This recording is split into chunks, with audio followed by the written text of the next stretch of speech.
Ferguson is going to get another fight in the UFC. I once thought, damn, no one could ever surpass how terribly BJ Penn destroyed his legacy. And man, Tony Ferguson in the UFC said, hold my beer. So he's going to fight Paddy Pimblett. He's going to fight Paddy Pimblett, the new British golden boy. They're hoping to be like their next Conor McGregor from the UK. The fight is for later in the year. Now, the interesting thing I wanted to talk about, because obviously Paddy's a huge favorite already. Like, I think I saw one line, he's like a minus 340, which is a big number for a guy that's this young in his career against a former UFC champion. Chael Sonnen, of all people, who's usually very level-headed, honest, he's real with things, and Daniel Cormier have recently come out in support of Tony Ferguson, thinking this is going to be a really tough fight for Paddy Pimblett. And that's kind of the question I want to ask.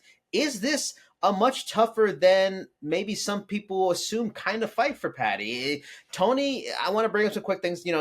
Tony has lost 6 straight, finishing 4 of them, but the losses are to, honestly, the elite of the lightweight division. Justin Gaethje, Charles Oliveira, Beneil Dariush, Michael Chandler, Nate Diaz, and Bobby Green, who are both 2 fighters that, if anybody that pays attention to sport, are extremely hard days for pretty much anybody in the sport. Yeah, they can be beaten, but they're not beaten easily.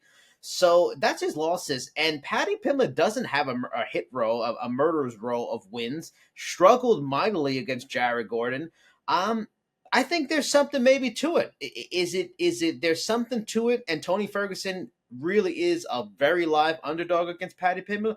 Or are the old heads in Cormier and Chael Sonnen showing a little bit too much love for one of their boys from their era? Say what you want about Chael Sonnen, and I think this is much less the case with Daniel Cormier because he's a much more straight-laced personality. Say what you want about Chael Sonnen, but he knows what he's talking about a lot of the times. Yeah. This is one of those cases where he knows exactly what he's talking about.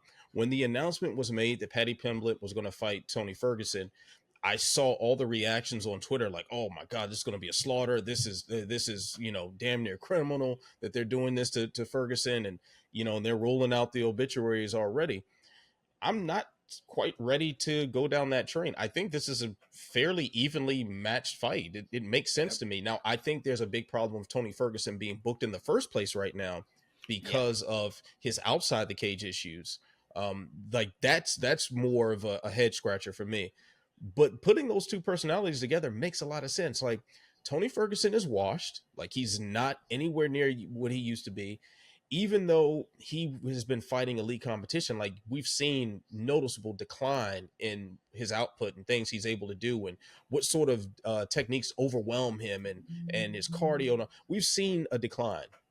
We also know Paddy Pimblett is not that good. So this is a perfect pairing of 2 people who are popular in their own right. One is waning in popularity. The other one is a star that, or potential star that the UFC is trying to market and get behind.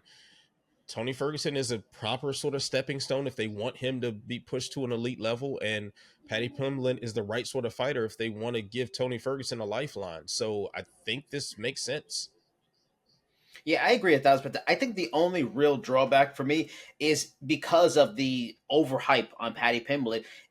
A win by Tony, especially if he finished him, it pushes him into another level of a higher status level than he's been lately. And I don't think that's really beneficial to him because he's going to beat him and then they're going to throw him in another big fight and he's probably going to lose and he's going to embarrass himself. And I think that's the main drawback. But for Paddy, it's if he wins, it's not as meaningful as if he beat Tony 2-3 years ago, but it's still meaningful. You still have a former UFC champion on your resume. This is a tried and true format and strategy that UFC's done for years. I thought they might go more in the direction of, say, like a Jim Miller or someone like that, who's a bit of a name, a Clay Guida, who's a bit of a name that makes sense, kind of lower on the totem pole and stuff like that. But he's diminished so much that he's fallen to a level where this makes some sense and he's a huge underdog. But and Tony, sorry to interrupt, but it's also the type of fight that you're going to get with Jim Miller and Clay Guida. You're probably going to see something more wrestling based. You're probably going to see a lot more clinch work and something that's going to be slower and less entertaining and not necessarily play into Paddy Pimblett's sort of just wild, reckless style. Ferguson is much more likely to play that game. So if you're going to pair with a veteran, and on top of that, he's more popular than Guida and Jim Miller.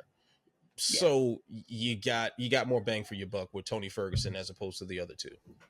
Yeah, and wherever the fight goes, it's honestly a fascinating fight. I mean, Clay Wood is always going to have his issues on the standing, and Jim Miller's same kind of thing, but he's gotten better in recent years. But Tony's a weird, unpredictable handful on the feet, so Paddy's not really polished on his striking at all. We saw that against Jared Gordon and stuff like that. So that's interesting there.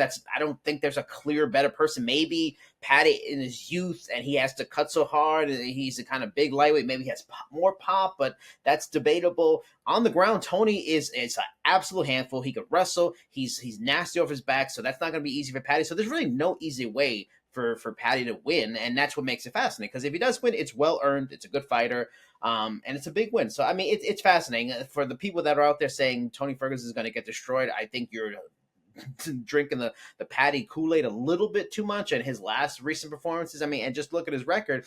He's got the bare win against Jared Gordon, which a lot of people thought he probably lost that fight. Jordan Levitt, He lost beat. that fight. Yeah, Jordan Levitt's fine, nice, solid, lower level fighter prospect. Rodrigo Vargas, Luigi Vendramini, like these aren't, this isn't what Tony Ferguson's been facing in his losses. So it's another level. So it's gonna be fascinating to see that fight, and I'm interested.